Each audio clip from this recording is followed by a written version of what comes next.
Hi friends, வணக்கம், welcome back to my channel. இன்னைக்கு நம்ம சேனல்ல ரொம்பவே யூஸ்ஃபுல்லான ஒரு டிப் தான் நான் ஷேர் பண்ணியிருக்கேன். என்ன அப்படினு பாத்தீங்கன்னா நம்ம வீட்ல இருக்கிற பாத்ரூம் இருக்குலையா அதுல அந்த டைல்ஸ்ல படிஞ்சிருக்கிற உப்பு கறைகளை எப்படி நம்ம க்ளீன் பண்றதுன்னு பார்க்கலாம். இது பண்றதுக்கு ஒரு பவுல்ல 2 டம்ளர் அளவுக்கு நான் தண்ணி எடுத்துர்க்கேன்.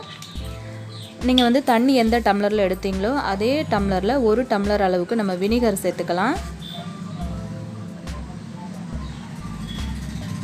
வினிகர் 1 டம்ளர் சேர்த்தா போதும்.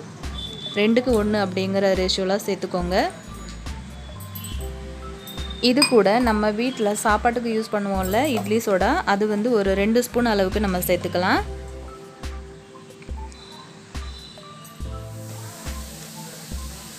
இட்லி சோடா தூள், பேக்கிங் சோடா, அப்ப சோடா அப்படிலாம் சொல்லுவாங்க இல்லையா, சோ அந்த பொருள் தான் சேர்த்திருக்கேன். 2 ஸ்பூன் அளவுக்கு சேர்த்துக்கோங்க. நல்லா அது சேர்த்ததும் நல்ல நுர மாதிரி பொங்கி வரும். கூடவே நம்ம துணி துவைக்க யூஸ் பண்ற எந்த பவுடர் வேணாலும் யூஸ் பண்ணிக்கோங்க. நான் இன்னைக்கு ரின் 2 ஸ்பூன் அளவுக்கு சேர்த்திருக்கேன். சேர்த்துட்டு அதுக்கு அப்புறம் ஒரு அரை மூடி அளவுக்கு எலுமிச்சம்பழம் சாறு சேர்த்துக்கலாம்.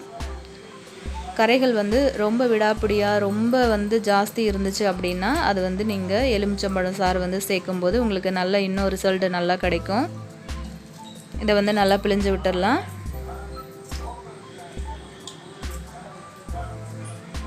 பிழிஞ்சதுக்கு பிறகு இத நல்லா கலந்து கொடுத்துருங்க. ஏன்னா நம்ம சேர்த்த துணி பவுடர் எல்லாமே கீழ கரையாம இருக்கும்.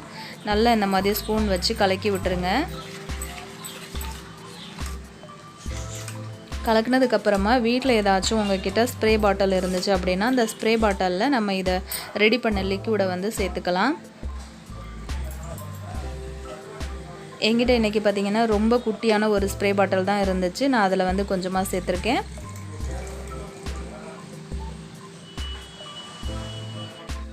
அந்த டைல்ஸை க்ளீன் பண்ணுறதுக்காக இன்றைக்கி நான் ஒரு ஸ்க்ரப்பரும் அதே மாதிரி ஒரு சின்ன ப்ரஷ்ஷும் எடுத்திருக்கேன்.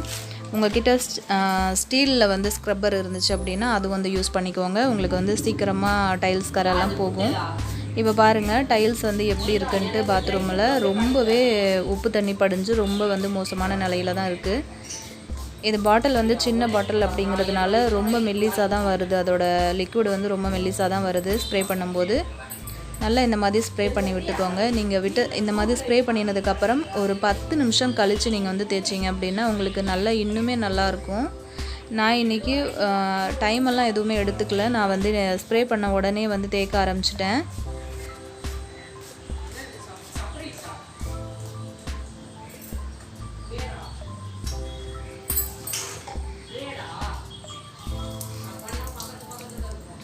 அந்த ஸ்க்ரப்பரை மட்டும் லைட்டாக தண்ணியில் நனைச்சிக்கிட்டு நல்லா தேய்ச்சி விட போகிறேன். ஒரு 10 நிமிஷம் தான் நான் தேய்ச்சேன். அதுக்குள்ளே எனக்கு நல்லா தேய்க்கும் போதே நல்லா தெரிஞ்சுது. அதோட ரிசல்ட் நல்லாவே தெரிஞ்சிச்சு. தேய்க்க ஆரம்பித்ததுமே அதில் நிறைய அந்த கலர் சேஞ்ச் ஆகிறது நல்லாவே தெரிஞ்சுது. பாருங்கள் அங்கங்கே பாக்ஸாக கலர் சேஞ்ச் ஆகுது. ஆனால் இது நம்ம ஸ்ப்ரே பண்ணதுக்கப்புறம் ரொம்ப நேரம் கழித்து அது நல்லா ஊறினதுக்கப்புறம் நம்ம தேய்ச்சோம், ஸ்டீல் நார் வச்சு தேய்ச்சோம் அப்படின்னா நமக்கு சீக்கிரமாக நிறைய கரை ரிமூவ் ஆகி வந்துடும்.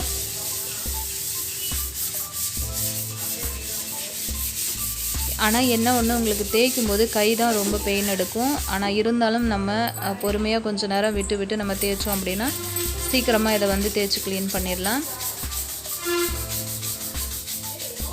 அழுக்கு ரொம்ப ஸ்ட்ராங்காக இருக்கிறதுனால நம்ம தனியாக செய்கிறது ரொம்பவே கஷ்டம். நாங்கள் இன்றைக்கி ஒரு 2 பேர் சேர்ந்து தான் தேய்ச்சோம்.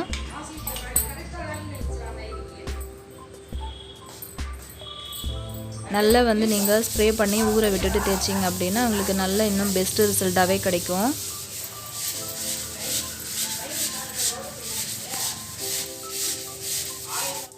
அவ்வளோதான் ஃப்ரெண்ட்ஸ், பாருங்கள் உங்களுக்கு பார்க்கும்போதே நல்ல டிஃப்ரெண்ட் தெரியும்.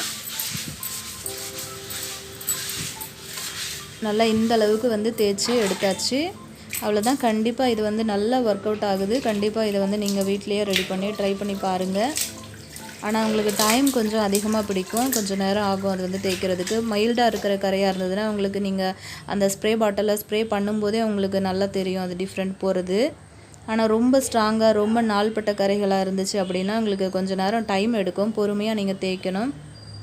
இந்த வீடியோ உங்களுக்கு பிடிச்சிருக்கும்னு நினைக்கிறேன். பிடிச்சிருந்தா லைக், ஷேர், கமெண்ட் பண்ணுங்கள். நம்ம சேனலை சப்ஸ்கிரைப் பண்ணிக்கோங்க. நெக்ஸ்ட் ஒரு டிப்போட உங்களை சந்திக்கிறேன் ஃப்ரெண்ட்ஸ். தேங்க்யூ.